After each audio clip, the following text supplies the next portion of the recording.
શ્રી ગણેશાય નમઃ. વક્રતુંડ મહાકાય સૂર્યકોટિ સમપ્રભ નિર્વિઘ્નમ કુરુ મે દેવ શુભ કાર્યેષુ સર્વદા. સર્વ દર્શક મિત્રો સુપ્રભાત. જય શ્રી ગણેશ. વીટીવીની વિશેષ રજૂઆત ભવિષ્ય દર્શન કાર્યક્રમ. જ્ઞાન, આધ્યાત્મિકતા અને જ્યોતિષનો આ ત્રિવેણી સંગમ. મિત્રો, આજે પુત્રદા એકાદશી છે. 10મી જાન્યુઆરી 2025 અને શુક્રવાર છે આજે. તો પંચાંગની વાત આપણે કરવાની છે. પુત્રદા એકાદશીની સાથે સાથે જે કોઈ આપણા જીવનની અંદર સુખ આવતું હોય, સંપત્તિ જ્યાંથી મળતી હોય, સંતોષ જ્યાંથી પ્રાપ્ત થતો હોય, તો એવી કઈ વૃત્તિ છે જેના કારણે આપણને સારું સુખ મળે. બારે રાશિના જાતકોનો કેવો રહેશે આજનો દિવસ? શુક્રથી લાભ થાય, શુક્ર તો નુકસાન. કયા મંત્રનો જાપ કરો, શેનું કરવું જોઈએ દાન, આ બધી જ વાતોનો રસથાળ જેને કહેવાય જ્ઞાનમય ભવિષ્ય દર્શન કાર્યક્રમ. શરૂઆત પંચાંગથી કરીએ. કારણ કે તદૈવ લગ્નમ સુદિનમ તદૈવ તારા બલમ ચંદ્ર બલમ તદૈવ વિદ્યા બલમ દેવ બલમ તદૈવ લક્ષ્મીપતે તે દ્રિયુગમ સ્મરામી. તો જાન્યુઆરી મહિનાની 10મી તારીખ 2025 ને આજે શુક્રવાર છે મિત્રો. પોષ મહિનાના શુક્લ પક્ષની આજે 11 કહેતા એકાદશી છે અને પુત્રદા એકાદશી કહેવામાં આવે છે. કૃતિકા નામનું નક્ષત્ર અને શુભ નામનો યોગ છે. વિષ્ટિ કહેતા ભદ્રા નામનું કરણ છે જે સવારમાં 10 કલાક અને 19 મિનિટ સુધી ચાલે છે અને ત્યારબાદ બહુ કરણની શરૂઆત થશે. મતલબ રાશિ આજે વૃષભ છે જેના અક્ષર છે બહુ. તો વૃષભ રાશિવાળા જાતકો માટે આજનો દિવસ મંગલમય રહેશે. સાથે સાથે જે કોઈ જાતકોનો જન્મ થાય એની વૃષભ રાશિ રહેશે જેના અક્ષર બ વ અને ઉ અક્ષર ઉપર નામ રાખવાનું રહેશે. જય ગણેશ. વાસનાત વાસુદેવસ્ય વાસિતમ ભુવનત્રય. વાસનાત વાસુદેવસ્ય વાસિતમ ભુવનત્રય સર્વભૂત નિવાસોસી વાસુદેવ નમોસ્તુતે. પ્રભો નંદકુમારો મે સ્વામીની વૃષભાનુજા કૃતાર્થોહમ કૃતાર્થોહમ કૃતાર્થોહમ ન સંશય. બાલ મુકુંદના સ્વરૂપને કદાચ આપણે જોઈએ તો વટસ્ય પત્રસ્ય પુટે શયાનમ. એક વડના પાનની ઉપર બાલ મુકુંદ સૂતા છે. હાથ વડે પગને પકડી અને પગનો અંગૂઠો એને પોતાના મસ્તકની ઉપરના ભાગમાં રાખ્યો છે અને ક્યારેક ક્યારેક એ પોતે એ અંગૂઠાને પોતાના મોઢાની અંદર રાખે છે. આવું પરમાત્માનું સ્વરૂપ જેને કહીએ કરાર વિંદે નપદાર વિંદમ મુખાર વિંદે વિનવે શયંતમ વટસ્ય પત્રસ્ય પુટે શયાનમ બાલહ મુકુંદમ મનસા સ્મરામી. એ મનથી સ્મરણ કરવા વાળું પાત્ર છે અને ભગવાન બાલ મુકુંદ છે. અને આજે છે એકાદશી. એકાદશીનું નામ છે પુત્રદા એકાદશી. સંતાનનું સુખ જેને જોઈતું હોય તેને, સંતાનની સુખાકારી જેને જોઈતી હોય તેને આજનું આ વ્રત કરવું જોઈએ. 11નું વ્રત કરવું જોઈએ. સંતાનોના ઉત્કર્ષ માટે, સંતાનોના શુભત્વ માટે, સંતાનોના અભ્યાસ માટે, સંતાનોને લગ્ન કે અથવા કોઈ પણ જાતની સાંસારિક જીવનની ઉપભોગ સુખભોગ જેને કહેવાય એના માટે આ વ્રત ખૂબ જ શ્રેષ્ઠ માનવામાં આવે. પણ કામદમ મોક્ષદમ છે. એવા કામનાઓની પણ સિદ્ધિ કરાવે છે અને મોક્ષ પણ અપાવે. તો આવું આ વ્રત આજના દિવસ માટે 11નું વ્રત જે કરે છે એને પુત્ર સંતાનને સારી સુખાકારીની પ્રાપ્તિ થાય છે. હવે વાત કરીએ આપણે દિન વિશેષની મિત્રો. ઘણી વખત આપણે એમ કહીએ કે ભાઈ અમે આ કામ કરીએ છતાં અમને સફળતા નથી મળતી, આટલા દેવોની પૂજા કરી છતાં આપણને લાભ થતો નથી, ઘણા બધા મંત્રોના જાપ છેલ્લા 4 વર્ષથી પૂજા કરીએ છતાં કંઈ દેખાતું નથી. આવું બધું આપણે બધું સાંભળતા હોઈએ છીએ. અને બીજું તમને કહું, ડૂબતો તરણું પકડે. એ ગમે ત્યાં એ પોતે દુઃખમાંથી મુક્ત થવા માટે પ્રયત્ન કરતો હોય. બહાર જવાની જરૂર ક્યાં છે? આપણા શાસ્ત્રોની અંદર, આપણા વેદો અને પુરાણો અને ઉપનિષદોની અંદર એટલી બધી વાતો લખેલી છે આપણા ઋષિ મુનિઓએ કે એમાંથી જ કંઈક ને કંઈક ઉપાડી લઈએ તો આપણને જીવન જીવવાનો એક સાચો રાહ મળે. અને એ રાહ ઉપર ચાલીએ એટલે રસ્તો કપાય, રસ્તો કપાય એટલે આપણા જે કંઈ તકલીફો હોય, જે કોઈ દુઃખ હોય, જે કંઈ દરિદ્રતા હોય, દરિદ્રતાનો નાશ થાય. નહીં તો ઋષિ મુનિઓને એવા મંત્રની ઉપાસના કરવાની ક્યાં આવશ્યકતા હતી જેમાં ધન સંપત્તિનો વધારો થાય? હવે તો સકલ સંસારને છોડી અને બેઠેલા છે.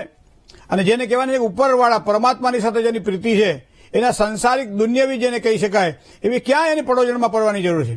પણ છતાં આ ઋષિ મુનિઓએ આપણને ઘણા બધા સ્તોત્ર અને ઘણા બધા પાઠ આપ્યા છે. એમ કહેવાય છે કે સૌથી વધારે જે પ્રાચીન કહેવાય તો એ વેદ છે. અને 4 વેદ છે આપણા. ઋગ્વેદ છે, યજુર્વેદ છે, સામવેદ છે અને અથર્વવેદ છે. અને 4 વેદની અંદર અલગ અલગ પ્રકારના મંત્ર, અલગ અલગ પ્રકારના જાપ, અલગ અલગ પ્રકારની પૂજાઓની પદ્ધતિ, ઉપનિષદો, સાથે સાથે આપણી સારી સારી વાતો, કોને વ્રત કર્યું, કોને ક્યારે કરવું જોઈએ એની આપણે સૂચના, ઘણી બધી વસ્તુઓ આપણને આપેલી છે. પણ હવે નારાયણ કિસ રૂપ મેં મિલ જાય, ન જાણે નારાયણ કિસ રૂપ મેં મિલ જાય. ભગવાન કયા રૂપમાં મળે આપણને ક્યાં ખબર છે? ઘણી વખત એવું બનતું હોય કે એક પૂજારીને એમ થાય કે ભાઈ હું આ વ્રત જાપ કરું છું, પૂજા કરું છું, મને ભગવાન જ દરેક જગ્યાએ સહાય કરે. અને એક એમ કહેવાય છે કે લીમડાના ઝાડની નીચે બેસી અને પોતે ભગવાનનું ભજન કરે. અને એમાં એક વખત ગામની અંદર એક હાથી ગાંડો થયો. હાથી ગાંડો થયો એટલે બધા જ લોકો ભાગવા માંડ્યા, પોતપોતાના ઘરોમાં પુરાઈ ગયા.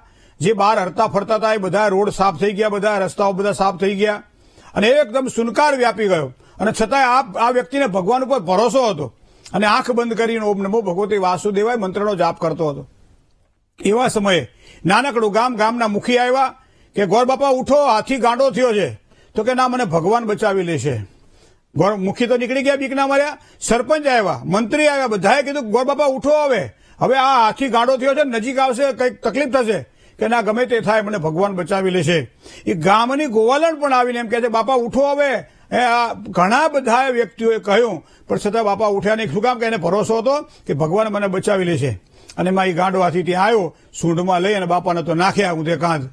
બરોબર, બાપા પડ્યા. પણ ભગવાન ઉપરથી એનો ભરોસો ઉઠી ગયો. શું કામ ભરોસો ઉઠી ગયો? કે જેના આશ્રય હું રહેતો હતો અને એને મારું સાચવ્યું નહીં, એને મારું કંઈ કર્યું નહીં. તો એવા સમયે એ ભગવાનની પ્રાર્થના જયારે કરી, એમ કહેવાય છે ભગવાન પ્રસન્ન થયા. ત્યારે ભગવાને કહ્યું તમારા ઉપર મને આટલી બધી શ્રદ્ધા અને છતાંય તમે કેમ મને ન બચાવ્યો? ભગવાને બહુ સરસ રીતે વાત કરી કે હું મુખીના રૂપમાં તારી પાસે આવ્યો ત્યારે તેનું સમજણ પડી. બીજી વખત હું સરપંચના રૂપમાં તારી પાસે આવ્યો છતાં તને સમજણ ના પડી. ત્રીજી વખત હું મંત્રીના રૂપમાં આવ્યો ત્યારે તને સમજણ ના પડી. ચોથી વખત ગોવાલણના રૂપમાં આવ્યો ત્યારે તમે કેટલા રૂપ ધરીને હું તારી પાસે આવ્યો, તને કેમ સમજણ ના પડી? કેમ તું તે તારો રસ્તો ન કરી શક્યો? આટલા રૂપ મારા છે અને દરેક રૂપમાં હું તારી પાસે આવ્યો છતાં તે મને સમજ્યો નહીં. કેમ આવું થયું? ત્યારે એમ વિચાર થાય આપણને કે ભગવાનનું કયા સ્વરૂપે આપણને આવે ખબર નથી. ઘણા લોકો એમ કહે છે કે લક્ષ્મી ટકતી નથી, લક્ષ્મી રહેતી નથી, પૈસા આવતા નથી, સંપત્તિ વધતી નથી, સુખ મળતું નથી. પણ લક્ષ્મીજી કયા સ્વરૂપે આપણને આવે છે ખબર છે?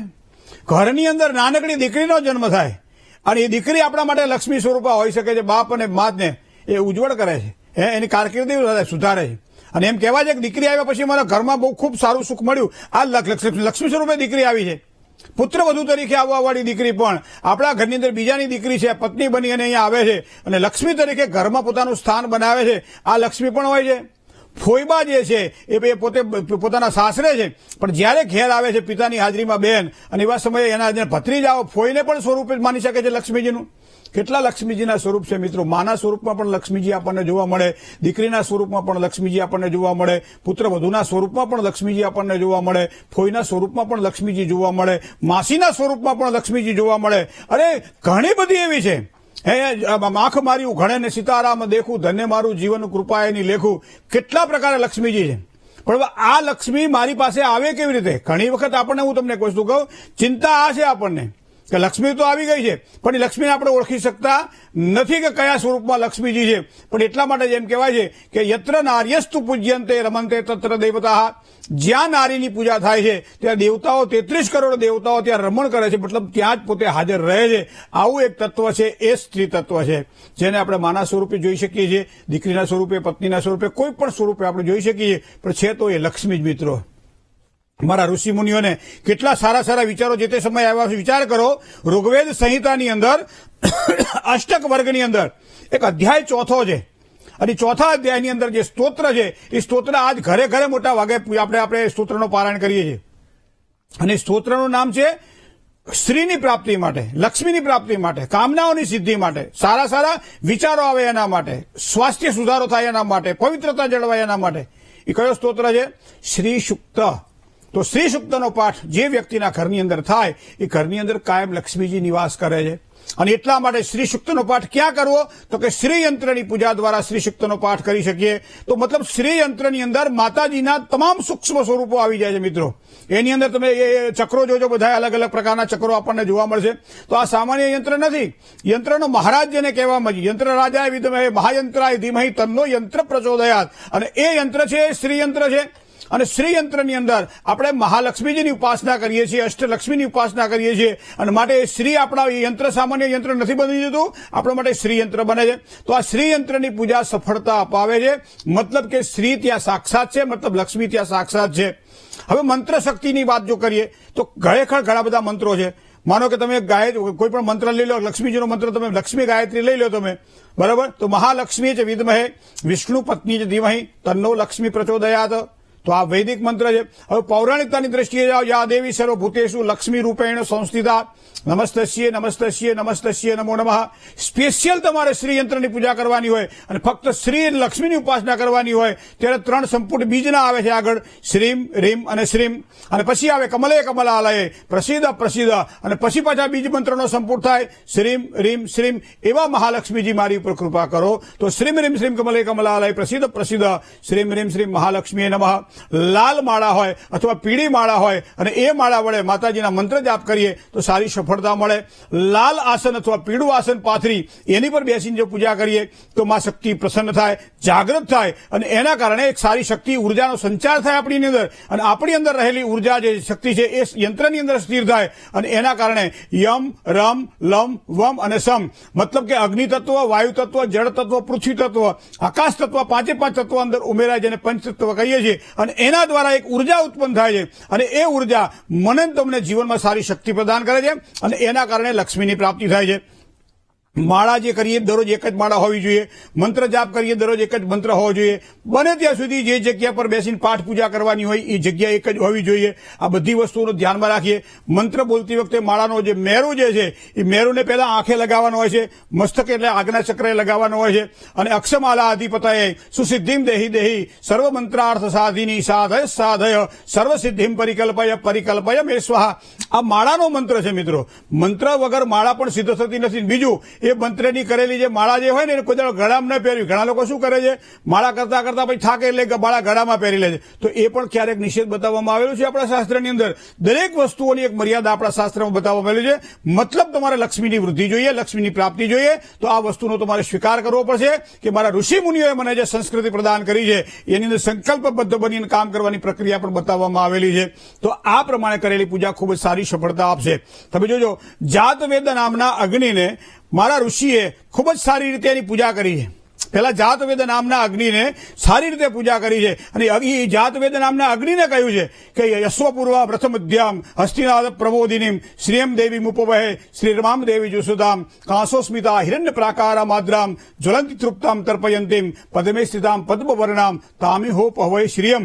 આ લક્ષ્મીજીના જે 16 સૂક્ત, 16 ઋચાઓ જે છે એ 16 ઋચાઓનું બનેલું સૂક્ત છે, અને એ સૂક્તનું નામ છે શ્રી સૂક્ત. તો આ શ્રી સૂક્તની અંદર પ્રાર્થના ઋષિ મુનિ કરે છે કે હિરણ્ય વર્ણામ, મતલબ પીળા રંગની, પીળા રંગમાં સોનું આવે છે, બરાબર, સુવર્ણ સમાન લક્ષ્મીજી, સુવર્ણ સમાન લક્ષ્મીજી મારા ત્યાં મને પ્રાપ્ત થાય. સાથે સાથે હરિણીમ, હરણ જેવી લક્ષ્મી ચંચળ છે. તમને કહું, આજે અહીં કાલે કઈ ચંચળ છે લક્ષ્મી, લક્ષ્મી ટકતા નથી, પણ એ લક્ષ્મી મારા ત્યાં સ્થિર થઈને નિવાસ કરે, અને એવી ઋષિ મુનિઓએ પ્રાર્થના કરી છે.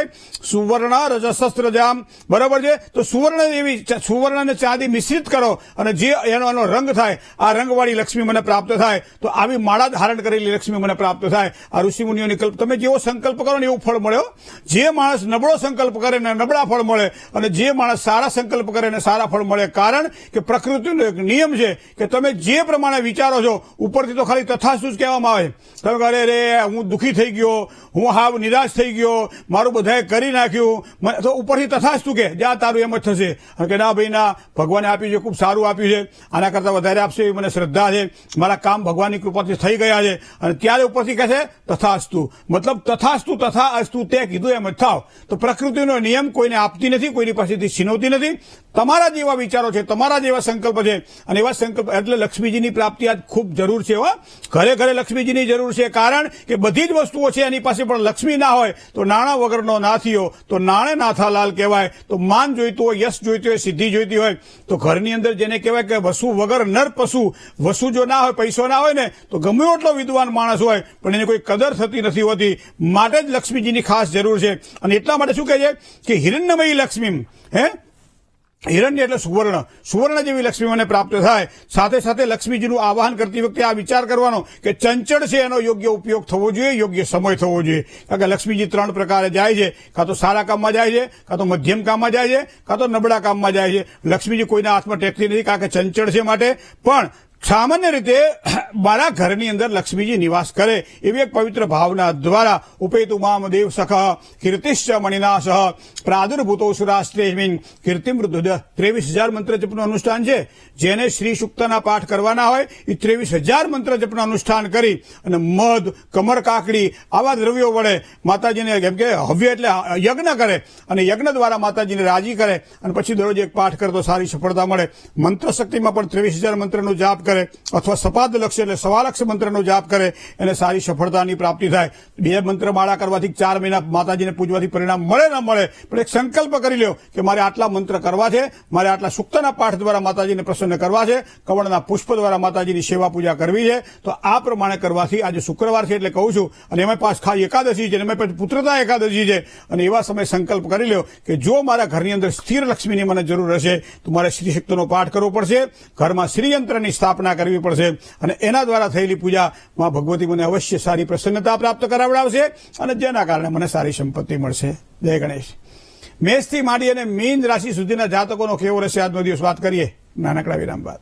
કોણ છે આજના પ્રથમ કોલર જાણી લઈએ. હલો. હેલો. જય ગણેશ. જય ગણેશ. જી. નામ દીપેન. હા. જન્મ તારીખ 2/10/2001.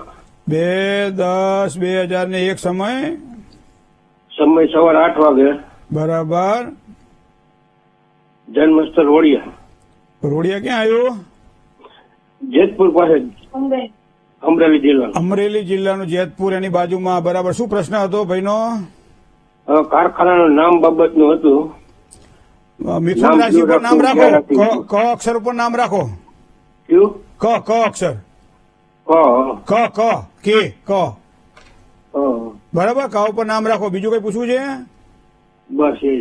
અને ગુરુ રાહુનો ચાંડાલ યોગ છે. ધીમી ગતિએ સફળતા મળશે, પણ મળશે બધું સારું. જય ગણેશ. બીજા એક કોલર મિત્ર સાથે વાત કરીએ. હલો. હેલો. જય ગણેશ. જય ગણેશ. જી. મારા ભાઈ માટે પ્રશ્ન હતો. શું નામ ભાઈનું? પાર્થરાજ. નાનો કે મોટો? મોટો. બરાબર. શું પ્રશ્ન હતો? જન્મ તારીખ, સમય, સ્થળ કહો. જન્મ તારીખ 10/3/2001. જન્મ 10/3. સમય 10/3/2001. 10/3/2001. સમય સાંજે 5 થી ને 5:15 વચ્ચે. બરાબર. જન્મ સ્થળ ભાવનગર. શું હવે પ્રશ્ન હતો એમનો? એનું ભવિષ્ય કેવું રહેશે? અત્યારે એ પોલીસની તૈયારી કરે છે, હમણાં 20 તારીખે ગ્રાઉન્ડ છે, તો એને સરકારી નોકરીના યોગ છે કે નહીં? સરકારી નોકરીના યોગમાં પોતે એટલે શનિ અને સરકારી નોકરી એટલે સૂર્ય. તો શનિ જે છે એ વૃષભ રાશિનો છે અને શુક્ર જે છે એ ભાઈ સૂર્ય છે એ કુંભ રાશિનો છે. એટલે કદાચ વર્તમાન સમયે એમના માટે સૂર્ય ઉપરથી ગુરુનું પરિભ્રમણ ચાલી રહ્યું છે, શનિનું પરિભ્રમણ ચાલી રહ્યું છે. તો ધીમી ગતિએ સફળતા અપાવે. કદાચ એકાદ વખત પ્રયત્નમાં સફળતા ન મળે તો બીજી વખત પણ પ્રયત્ન કરવા રહ્યા. કારણ કે હું તમને કહું હા કાલ તમારું કામ થઈ જશે એવું નથી. થોડુંક કષ્ટ છે, થોડીક મહેનત વધારે છે. તો મહેનત ક્યાં વધારે કરવાની અત્યારથી નક્કી કરી નાખો. નજીકના સમયે જેને કામ જ્યાં લેવાનું છે ત્યારે થોડુંક મહેનત વધારે કરે, થોડી કસરતો વધારે કરે, થોડુંક એમાં જે ફોકસ વધારે કરે તો કદાચ ગણપતિ બાપાની કૃપા થાય તો સારી સફળતા મળે. આવા યોગ દેખાઈ રહ્યા છે. બાકી આગળ ભવિષ્ય સારું છે. જય ગણેશ. બીજા એક કોલર મિત્ર સાથે વાત કરીએ. હલો. હેલો. જય ગણેશ. જય ગણેશ શાસ્ત્રીજી. જી. મારે મારા હસબન્ડ વિશે પૂછવાનું હતું. બરાબર. એનો જન્મ તારીખ છે 9/9/1997. હા. જન્મ સ્થળ જુનાગઢ. બરાબર. અને જન્મ સમય સવારે 11:30 થી 12 ની વચ્ચે. જન્મ જુનાગઢ. બરાબર. શું પ્રશ્ન હતો? એમના વાતે ઝીણી ઝીણી વાતે બહુ ખીચ ચડી જાય, અને આ 2025 એનું આગળનું ભવિષ્ય શું રહેશે એ મને કહેજો. ખીચ ચડી જાય? હા, વાતે થોડી વાતમાં ખીચ ચડી જાય. તમે પૈસા બધું વધારે માંગતા હશો ખર્ચાને એટલે? ના એવું નથી. હું ખુદ જોબ કરતી. હે? હું ખુદ જોબ કરતી, એવું કઈ પ્રશ્ન નથી, પણ નાની વાતમાં બહુ ખીચ ચડી જાય એમને. એમ? શનિ મહારાજ એ 5મા સ્થાનમાં બેઠેલા છે. પૂર્ણ ત્રીજી દ્રષ્ટિ 7મા સ્થાન ઉપર પડે છે, અને મંગળ તુલા રાશિમાં છે. એટલે થોડોક બીજા કરતા ક્રોધ થોડો વધારે હોય, સ્વાભાવિક છે. પણ એમને એક વખત જો તમે સમજી લો તો પછી વાંધો ના આવે. આમાં કેવું છે કે ગાડી જયારે જતી હોય, હામ આવતી હોય, ત્યારે બેયની લાઇટો જો ફૂલ હોય ને તો એક્સિડન્ટની શક્યતાઓ વધારે રહે. પણ એક જણો લાઇટ ડીમ કરે એટલે બીજાની લાઇટ ઓટોમેટિક તરત ડીમ થઈ જાય. સામાન્ય એવી આપણી માન્યતા રોડ ઉપર જાવ એટલે આપણને ખબર પડે, બરાબર. અને પછી ગાડી હળવેક લઈને પસાર થઈ જાય, પછી કરો મોટી ક્યાં ના પાડી. એટલે આના જેવું છે. એક જણો બોલે ત્યારે બીજા શાંતિથી એમને સાંભળવા, બે જણા બોલ્યો તો ત્રીજા સાંભળે એવો ધંધો નહીં કરો. એક વસ્તુ આ. હવે એમની કુંડળી પ્રમાણે જો જોવા જઈએ તો ગુરુ મકર રાશિનો છે, બીજા સ્થાનનો માલિક છે. ચંદ્ર વૃશ્ચિક રાશિનો છે, અનુરાધા નક્ષત્રનો છે. કોઈ પણ સારા ફળની પ્રાપ્તિ માટે ચંદ્રનું રત્ન ધારણ કરે તો એમને ખૂબ જ સારી સફળતાની પ્રાપ્તિ થાય. સૂર્ય અને રાહુનો ગ્રહણયોગ પણ બની રહ્યો છે બેન, 10મા સ્થાનમાં છે, આજીવિકાના સ્થાનમાં. તો એના માટે ગ્રહણયોગના દોષનું પણ નિવારણ થાય એવો પ્રયત્ન કરજો. જય ગણેશ. કોલર મિત્ર સાથે વાત કરીએ. હાલો, હેલો, જય ગણેશ. જય ગણેશ. હા, નાના ભાઈ વિશે પૂછવાનું હતું. બરાબર. એની તારીખ છે 9/8/2001, સ્થળ સુરત, અને સમય સવારના 5 થી 6 વાગ્યામાં. 9/8 9/8/2001, 9/8/2001. સમય સમય સવારે 5 થી 6, 5:30 રાખો, બરાબર ને? અને સ્થળ સુરત. બરાબર. શું પ્રશ્ન હતો ભાઈનો? એમને છે ને કઈ કામ ધંધામાં સેટિંગ આવતું નથી, અને એવું છે કે હમણાં થોડાક ટાઈમ પહેલા હીરામાં કરતા હતા, પણ એમાં એને બંધ થઈ ગયું છે. તો હવે નવું કરવું છે, તો નવું શું કરવું ને કઈ એને આમ સરખી લાઈન દોરી નથી મળતી, એટલે એને શું કરાય અને ક્યારે એને કામ ધંધો સરખો રાગે પડી જાય એ કયો. નાગ પાંચમ નો જન્મ છે? નાગપાચમ એ કઈ ખબર ને? શ્રાવણ વદ પાંચમ. શ્રાવણ સુદ પાચમ, વદ પાંચમ. વધ. હા, તમારે સુરત બાજુ પાછા સુદને વધારે ધ્યાન આપે છે હો? અને આ બાજુના ભાગમાં વધને વધારે ધ્યાન આપે છે. હવે જુઓ, તમને ધંધાની વાત કરું કે ધ્યાન આપે તો સારી સફળતા ક્યારે મળે, તો પેલા તો ભાગ્યસ્થાન જોવું પડે. ભાગ્યસ્થાનનો સ્વામી ગુરુ 12મા સ્થાનમાં છે, મતલબ ગુરુની વીંટી પહેરે તો એને સારો લાભ થાય. ગુરુવારે 91 કે ઉપવાસ કરે તો એને સારો લાભ થાય. ગુરુવારે પીપળે પાણી ચડાવે અને પાણી પછી હળદર વાળું હોય તો એને વધારે સારો લાભ થાય. કોઈ પણ પીળી વસ્તુઓનું, ચણાની દાળ હોય કે પીળું કપડું હોય કે જે કંઈ પીળી વસ્તુઓનું દાન કરે તો વધારે સારો લાભ થાય. તો આ બધું એના માટે, કારણ કે ભાગ્યસ્થાનનો માલિક 12મા સ્થાનમાં આવક 50 પૈસા હોય અને જાવક રૂપિયો હોય, એટલે કાયમ એક કામમાં સ્થિર થાય ના થાય તો પછી બીજા કામમાં તકલીફ ઉભી થાય. તો આ બધી વસ્તુને ધ્યાનમાં રાખવી પડશે બેન. બીજી વસ્તુ છે, કુંડલીમાં વૃશ્ચિક રાશિનો મંગળ ખૂબ જ સારા પરિણામ આપશે. મહેનતું તો ભાઈ છે જ, પણ શનિની પૂર્ણ દ્રષ્ટિ મંગળ ઉપર પડતી હોવાના કારણે ક્યારેક ક્યારેક સ્વભાવમાં આળસ પણ ઘૂસી જાય, અને આળસના કારણે પણ આગળ ન વધી શકે. થોડું ધ્યાન રાખજો આ બાબતે. બાકી કુંડલી સારી છે. ગુરુ રાહુનો ચાંડાલ યોગ જો છે, બની શકે તો એની પૂજા પણ કરાવડાવી લેજો. જય ગણેશ. હાર્દિક સ્વાગત છે ભવિષ્ય દર્શન કાર્યક્રમમાં. ભાગ્યરૂપી પવન જ્યારે હોય ત્યારે પુરુષાર્થ રૂપી પતંગ હંમેશા ઉડતો હોય છે. એક યુનિવર્સિટી છે ઇન્દોરની અંદર, ભુવનેશ્વરી ઇન્ટરનેશનલ યુનિવર્સિટી, અને એ ભારતના 7 જ્યોતિષીઓ જેને એવોર્ડ આપવા જઈ રહી છે, અને એ 7 ઋષિઓના નામથી એવોર્ડ છે. તો ભવિષ્ય દર્શન કાર્યક્રમમાં આપ સૌના આશીર્વાદથી આ એક એવોર્ડ મને પણ મળી રહ્યો છે, અને શનિ રવિ એવોર્ડ લેવા માટે ઇન્દોર જવાનું છે આપ સૌના આશીર્વાદથી. અને એક જ્યોતિષની એક સારી સેવા કરી રહ્યા છીએ, એક એનો આ ગૌરવ છે. તો એનો એક એવોર્ડ શનિવારે રવિવારે આપવાના છે ઇન્દોરની અંદર, એટલે શનિ રવિ મળાશે ને એક વસ્તુ તો આ. તો હવે આજે જેની જન્મ તારીખ છે એવા તમામ દર્શક મિત્રોને ખૂબ ખૂબ શુભકામનાઓની સાથે સાથે આગામી વર્ષ તમારા માટે શ્રેષ્ઠત્વવાળું રહેશે, મનોકામનાઓની પૂર્તિવાળું રહેશે, કામકાજમાં આનંદપ્રદ રહેશે. સંતાનોની ચાહે સુખાકારીની વાત હોય, ચાહે ભણતરની વાત હોય, ચાહે નોકરીની બાબત હોય, પ્રમોશનની વાત હોય, અથવા તો કોઈ પણ ક્ષેત્રમાં આગળ વધી અને કામકાજ કરવા માટે તમારી બુદ્ધિશક્તિનો ઉપયોગ કરવાનો હોય તો સારામાં સારો સમય છે. ધંધાકીય ક્ષેત્રમાં ચડાવ ઉતાર થોડો રહેશે, ખાસ કરી એપ્રિલ મહિના પછી થોડુંક સાચવીને કામકાજ કરવું પડશે. તો આ પ્રમાણે રહેશે. સ્વાસ્થ્યની બાબતમાં થોડું સંભાળવું પડશે. દર ગુરુવારના દિવસે ભગવાનને કોઈ પણ પીળી વસ્તુનું નિવેદ ધરવામાં આવે અને લક્ષ્મીનારાયણની પૂજા કરવામાં આવે તો તમારા માટે ખૂબ જ સારો સમય રહેશે. શરૂઆત કરી દો આજથી, પણ દર ગુરુવારે ચોક્કસ કરી લેજો, જેના કારણે સારી સફળતાની પ્રાપ્તિ થશે. હવે જેની આજે મેરેજ એનિવર્સરી છે, લગ્નતિથિ છે, એવા તમામ દંપતીને પહેલા તો ખૂબ ખૂબ શુભકામનાઓ. દાંપત્ય જીવનનું સારું સુખ પ્રાપ્ત થાય એવા ભગવાનના ચરણોમાં એક ખૂબ ખૂબ અમારા શુભકામનાઓની સાથે સાથે એક સારા આશીષ પણ. બીજું શું કરવાથી લાભ થાય? કોઈ પણ કામ જ્યારે કરતા હોઈએ ત્યારે હંમેશા બંને જણા સાથે મળીને કામકાજ કરવા માટે કરો, વિચાર સાથે કરો. સહના ભવતું, સહનો ભુનકતું, સહવીર્યમ કરવા આવે તો એના કારણે તમારું કાર્ય ઉજ્જવળ થશે. શુક્રવારના દિવસે શ્રીયંત્રની ઉપાસના કરી, શ્રી સૂક્તનો પાઠ કરી અને લક્ષ્મીજી પૂજા કરવામાં આવશે તો દરેક પ્રકારની સારી સુખાકારીની પ્રાપ્તિ થશે, મનોકામનાઓની પૂર્તિ થશે. હવે તન્મે મનઃ શિવ સંકલ્પમસ્તુ. સુભત્વની વાત કરીએ તો અંક છે આજનો 1, જે લાભ કરાવડાવે. રંગનો વાત કરીએ તો સિલ્વર અને દૂધિયો રંગ છે, જે આજના દિવસ માટે ખૂબ જ સારો લાભ કરાવડાવે. સમય છે સવારમાં 9 કલાક અને 31 મિનિટથી 10 કલાક અને 27 મિનિટ સુધીનો, જે સુભત્વને આપવાવાળો સમય છે.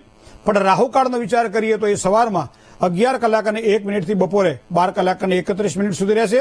સાચવીને કામકાજ કરવાનું છે. આ સમય દરમિયાન કોઈ પણ નવા કામ ન થાય, થોડું ધ્યાન રાખજો. દક્ષિણ દિશા તરફની મુસાફરી અથવા દક્ષિણ દિશા તરફનું કામ આજે સારો લાભ કરાવડાવશે, કારણ કે શુભત્વને આપવાવાળી દિશા આજની દક્ષિણ છે. પણ સાથે સાથે અગ્નિ ખૂણો અને નૈઋત્ય ખૂણો સાચવીને કામકાજ કરવું પડશે. 2 રાશિના જાતકો છે, વૃશ્ચિક રાશિના જાતકો અને ધન રાશિના જાતકો. વૃશ્ચિક એટલે ન અને ય અક્ષર, ધન એટલે ભ, ધ, ફ અને ઢ અક્ષર. આ 2 રાશિવાળા જાતકોએ તન મન ધનથી સાચવીને કામકાજ કરવું પડશે. જય ગણેશ.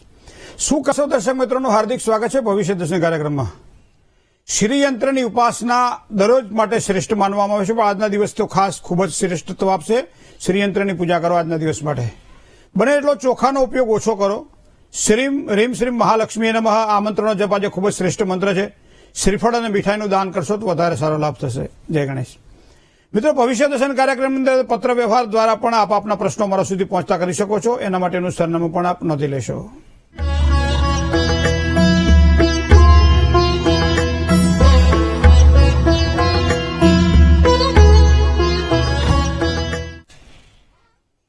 ભવિષ્ય દર્શન કાર્યક્રમની અંદર બસ આટલું જ. રૂબરૂ મળવું હોય તો હવે ઉત્તરાયણ પછી મળશું આપણે, બરાબર? સૌ સ્નેહી મિત્રોને જય શ્રી ગણેશ.